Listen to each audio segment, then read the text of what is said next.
Graça e paz a todos os amados irmãos, a toda a igreja no Brasil, a todos os pastores, todas as famílias, que o Senhor possa te abençoar no dia de hoje. Eu queria compartilhar uma palavra com você que está lá no livro de João, capítulo 6, versículo 22 em diante, quando Jesus está com seus discípulos e a multidão está atrás dele por causa da multiplicação do pão, por causa da comida e da bebida, mas Jesus diz a eles que eles não deveriam buscá-lo por causa da comida e bebida que perece, mas porque ele é o pão da vida. Jesus é o Cordeiro Pascal que morreu para que nós pudéssemos ter vida.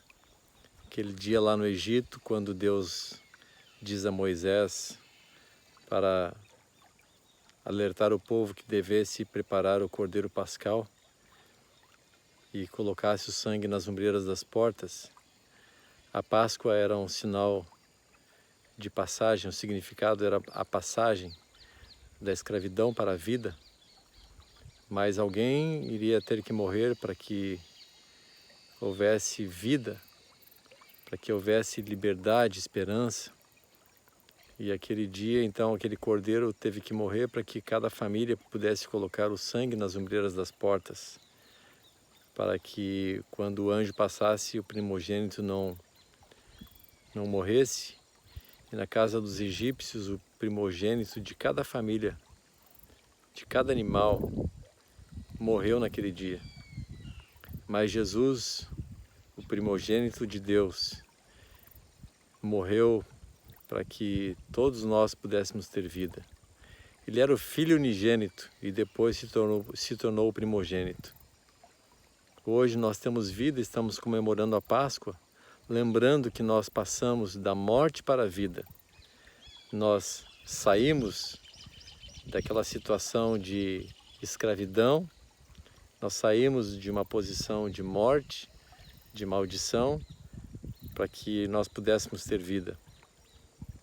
Senhor Jesus, Ele nos alerta que Ele é o pão da vida. Aquele que comer deste pão e beber deste cálice, e não está falando da ceia que nós comemos, porque o pão que nós comemos na ceia não traz vida, e o cálice também não traz purificação, é apenas uma lembrança de que Jesus é o pão vivo que desceu do céu. Comemos o pão e bebemos o cálice para lembrar de Jesus. E quando nós vemos que Jesus afirma que a obra de Deus, qual era a obra de Deus? Muitos acham que a obra de Deus é fazer muitas coisas, fazer isto, fazer aquilo, construir, escrever, cantar. A obra de Deus é que nós venhamos a crer que Jesus Cristo é o Filho de Deus. É o único pão que concede vida, que concede alegria, que concede salvação, concede paz. Aquele que comer deste pão, qual é o pão vivo que desceu do céu, que nós acreditamos, que nós vivemos? Qual é o pão que nós comemos? E aí Pedro, naquele dia, está com Jesus e os demais discípulos, e antes mesmo de Jesus fazer o seu sacrifício, muitos discípulos se escandalizaram com essa palavra de Jesus, quando ele disse: eu sou o pão da vida. Muitos discípulos se escandalizaram, porque Jesus disse que eles teriam que comer a carne dele e o sangue dele. E naquele dia o abandonaram. Antes mesmo do sacrifício, Jesus já foi abandonado. Antes mesmo do sacrifício, Jesus já foi rejeitado. Mas aí Jesus pergunta a Pedro e aos demais: vocês também querem me abandonar, me deixar? Podem ir. E Jesus diz: mestre, para onde iremos nós se só tu tens as palavras de vida eterna?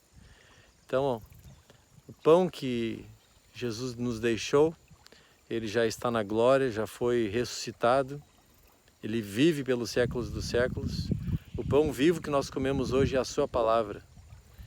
A água viva que nós tomamos hoje é a sua palavra. O sangue que foi derramado lá na cruz está dentro de nós. Sangue que nos purifica de todo pecado. A sua palavra nos dá vida eterna. Portanto, nesta manhã de Páscoa, lembre-se que nós precisamos comer da palavra que nos dá vida. Precisamos comer dela para que possamos ter fé. Precisamos comer dela para que nós possamos ser perdoados dos nossos pecados. Precisamos comer dela para fazer a obra de Deus. Precisamos comer dela para que possamos ter paz e esperança e possamos crer que só Ele vive pelos séculos dos séculos. Não há outra salvação em Cristo Jesus. Esta água que é Jesus Cristo, nosso Senhor, Ele nos dá vida. Aquele que beber desta água jamais terá sede. Aquele que comer deste pão jamais terá fome. Aquele que beber do seu sangue terá os seus pecados perdoados. E a sua vida será uma bênção e uma fonte a jorrar pela vida eterna. Estou aqui no interior do Rio Grande do Sul, no coração do Rio Grande, trazendo esta palavra para você. E assim como este córrego, cujas águas jamais terminam, está sempre correndo esta água. Estas águas jamais voltam para o mesmo lugar. Assim, aquele que beber da água que o Senhor Jesus nos deu será uma fonte a jorrar pela vida eterna. Que o Senhor possa te alegrar nesta manhã, possa te abençoar e você possa saber que no Senhor nós temos esperança, no Senhor nós temos alegria, no Senhor está a nossa salvação. Coelho, primeiro que coelho não bota ovo. E quem gera vida é a coelha, não o coelho. Jesus não é um coelho. O coelho não traz salvação para ninguém. Nós celebramos a Páscoa porque Jesus Cristo é o nosso Senhor. Jesus Cristo é quem morreu e quem sofreu por nós. Jesus Cristo deu a ordem para que nós viéssemos a celebrar a sua morte e a sua ressurreição. Creia neste Senhor. Alegre-se na presença do Senhor. E não esqueça de continuar fazendo a sua obra. Nós devemos lembrar que temos uma missão. Não tente resguardar a sua vida para salvar o seu corpo. Tente resguardar a sua vida eterna para que você tenha vida eterna. Se alimente da palavra, não enfraqueça na sua fé, mas se fortaleça no Senhor a cada dia. Fale do amor de Jesus, medite na sua palavra, ore ao Senhor e guarde os seus mandamentos. E aí você será uma fonte a jorrar pela vida eterna. Que o Senhor te abençoe e te fortaleça nesse dia e conceda muita paz. Em nome do Senhor Jesus, nós abençoamos a tua vida e oramos para que você, assim como Cristo entregou a sua vida e sacrificou a sua vida por amor de muitos, que nós possamos sacrificar a nossa natureza terrena. Lembre-se, quando Pilatos perguntou ao povo: o que vocês querem que eu solte? A Jesus, o justo, o santo ou Barrabás? O povo pediu pela libertação de Barrabás. E você quer liberar a tua natureza terrena e deixar ela reinar na tua vida?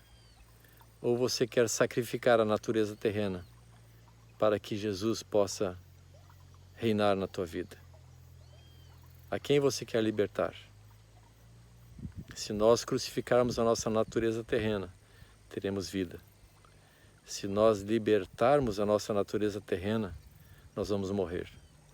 Sacrifique a tua natureza terrena e deixe que Jesus possa reinar sobre a tua vida. Um grande abraço e que o Senhor possa te alegrar porque Jesus Cristo vive e reina pelos séculos dos séculos. Um grande abraço em Cristo Jesus.